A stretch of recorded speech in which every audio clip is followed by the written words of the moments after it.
का तुम्ही मुख्यमंत्र्यांच्या निवासासमोर जाता का असे प्रश्न विचारून अटक केली. 14 दिवस जेलमध्ये टाकले. हे नशीबवान आहे की आमचं सरकार हे संवेदनशील आहे. हे राज्यपालांच्या घरी जातो म्हटल्यानंतरही यांना कुठेही अटक करत नाही. तेव्हा तर नवनीत राणांना खासदार आहेत, हे काही मागच्या दरवाजेची एंट्री नाही, जनतेतून निवडून आले, त्यांचं कौतुक केलं पाहिजे आणि तुम्ही त्यांना अटक करता. मात्र राज्याचे मुख्यमंत्री जे आहेत ते सतत दिल्ली दौऱ्यातच व्यस्त आहेत. मंत्रिमंडळ विस्तार अद्याप झालेला नाही आणि यामुळे भरडला जातोय सर्वसामान्य नागरिक, अशी देखील त्यांची टीका होतीये. नाही, त्यांना टीका करण्याऐवजी दुसरं काहीच काम शिल्लक राहिलं नाही. मुख्यमंत्री कमीत कमी घराच्या बाहेर जाऊन दिल्ली दौरे करून आपल्या महाराष्ट्राचे प्रश्न मार्गी लावतायत.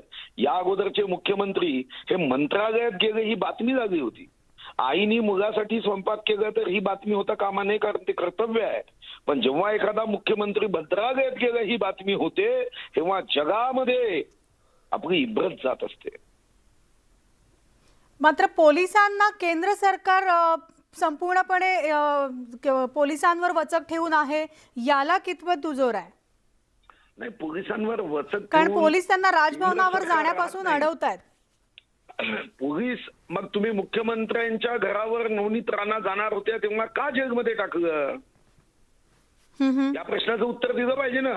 हिटलर जो होता तो हुकुमशाह होता, याच काँग्रेसच्या लोकांसारखा. हिटलर दुसऱ्यांना हुकुमशाह म्हणायचा, त्याची ही सवय होती.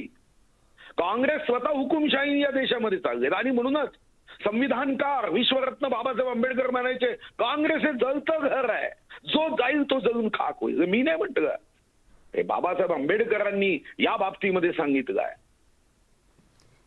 धन्यवाद. आपल्यासोबत भाजपचे आमदार सुधीर मुनगंटीवार होते. तर ही आता थेट दृश्य पाहतोय गुवाहाटीमधली.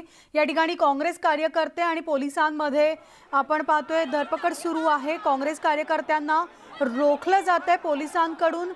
काही ठिकाणी बळाचा देखील वापर केला जातोय. काँग्रेस कार्यकर्त्यांना रोखण्यासाठी काँग्रेसचे कार्यकर्ते अधिकाधिक आक्रमक झालेले आपल्याला पाहायला मिळत आहेत. आज देशभरातल्या विविध ठिकाणी महागाई आणि बेरोजगारी विरोधात काँग्रेस कार्यकर्ता रस्त्यावर उतरलेला आहे. काँग्रेसचं देशव्यापी आंदोलन सुरू आहे. तर मुंबईमध्ये सुद्धा विधिमंडळाबाहेर काँग्रेसचे नेते आणि कार्यकर्ते त्या ठिकाणी जमलेले असून राजभवनापूर्वी जाण्यापूर्वीच त्यांना पोलिसांकडून रोखण्यात आलेलं आहे. विधिमंडळाबाहेर त्यांना अडवण्यात आलेलं आहे. त्याचबरोबर नवी दिल्ली येथे सुद्धा काँग्रेस कार्यकर्त्यांची जोरदार घोषणाबाजी सुरू आहे. ही थेट दोन दृश्य पाहतोय. मुंबईमध्ये काँग्रेसची आक्रमकता आपल्याला पाहायला मिळते. विधिमंडळाच्या परिसरामध्ये काँग्रेस कार्यकर्त्यांना पोलिसांनी अडवलेलं आहे. काँग्रेसच्या नेत्यांना राजभवनाबाहेर जाण्यापासून रोखलेलं आहे. तर नवी दिल्लीमध्ये सुद्धा काँग्रेसचे कार्यकर्ते जोरदार घोषणाबाजी करताना दिसत आहेत. पोलीस त्यांना अडवण्याचा प्रयत्न करतायत. तर आमचे प्रतिनिधी विनोद राठोड आपल्यासोबत आहेत. तर थेट विनोदकडे आपण जाऊयात. विनोद, आपण पाहतोय मुंबईमध्ये काँग्रेसचे नेते कार्यकर्ते आक्रमक झालेले आहेत. राजभवनावर जाण्यापूर्वीच त्यांना अडवलं जात आहे. काही वेळापूर्वी सुधीर मुनगंटीवारांशी सुद्धा आपण संपर्क साधला, तेव्हा त्यांनी म्हटलेलं आहे हुकुमशाही किंवा बेरोजगारी आणि महागाई ही काँग्रेसकडनं आलेली आहे, भाजपकडून नाही किंवा या केंद्र सरकारकडून नाही. या नेत्यांचं आता सध्या काय म्हणणं आहे?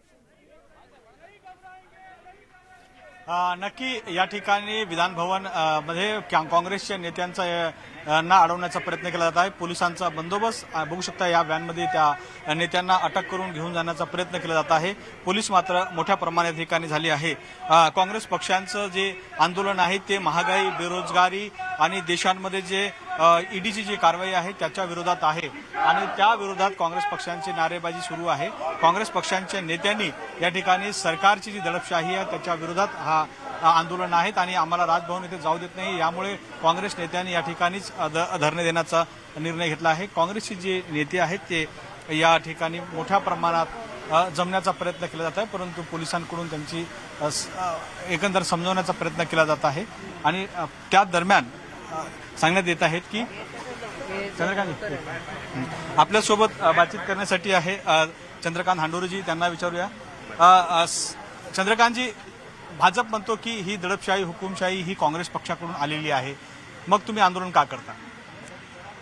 उलट भाजपचीच दहशत आणि दडपशाही चाललेली आहे. बेरोजगारी वाढत चाललेली आहे, महागाई वाढत चाललेली आहे. महाराष्ट्रामध्ये प्रचंड प्रमाणामध्ये पाऊस पडल्यामुळे ओला दुष्काळ झालेला आहे. शेतकऱ्यांचं नुकसान झालेलं आहे. पंचनामे होत नाहीत आणि अशा पद्धतीनं हे सगळं सुरू असल्यानंतर काँग्रेस पक्षानं ठरवलं ह्या सगळ्याच्या विरुद्ध आपल्याला मोर्चा काढायचा आणि त्यामुळं आम्ही आज हा मोर्चा काढतो इकडे.